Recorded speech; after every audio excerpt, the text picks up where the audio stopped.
श्रीकृष्णपरब्रह्मणे नमः। श्रीमद्भगवद्गीता अथ सप्तमोऽध्यायः। ज्ञानविज्ञानयोगः। श्रीभगवानुवाच मय्यासक्तमनः पार्थ योगैर्युञ्जन्मदाश्रयः असंशयं समग्रं माय यथा नास्यसि तच्छृणु।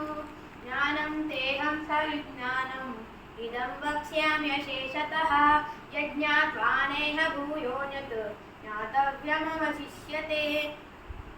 मनुष्याणां सहस्रेषु कश्चिद्यतति सिद्धये यततामपि सिद्धानां कश्चिन्मां वेति तत्त्वतः।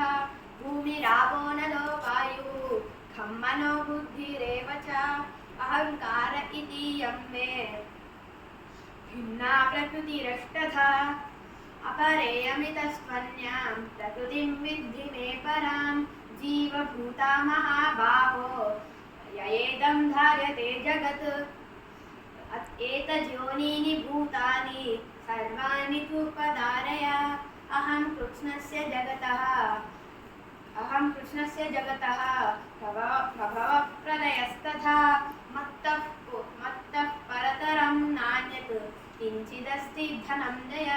मयि सर्वमिदं प्रोतं सूत्रे मणिगणा इव रसोऽहमप्सु कौन्तेय प्रभास्मि शशिसूर्ययोः प्रणवः सर्वभूतेषु शब्दः खे पौरुषं ऋषु पुण्यो गन्धः पृथिव्यां च तेजश्चास्मि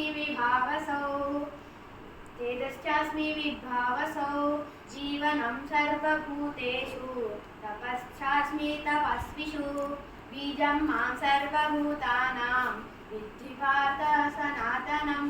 बुद्धिर्बुद्धिमतामस्मि तेजस्तेजस्विनामहं बलं बलवतां चाहं कामरागविवर्जितं धर्मविरुद्धभूतेषु कामोऽस्मि भरतर्षभ।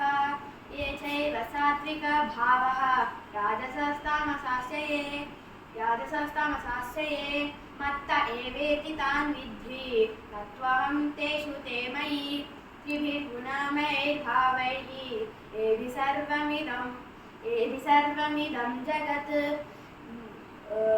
सर्वमिदं जगत् मोहितं नाभिजानाति मामेभ्यः परमव्ययम्। दैवी केशा गुणमयी मम माया दुरत्यया मामेव ये प्रपद्यन्ते मायामेतां तरन्ति ते।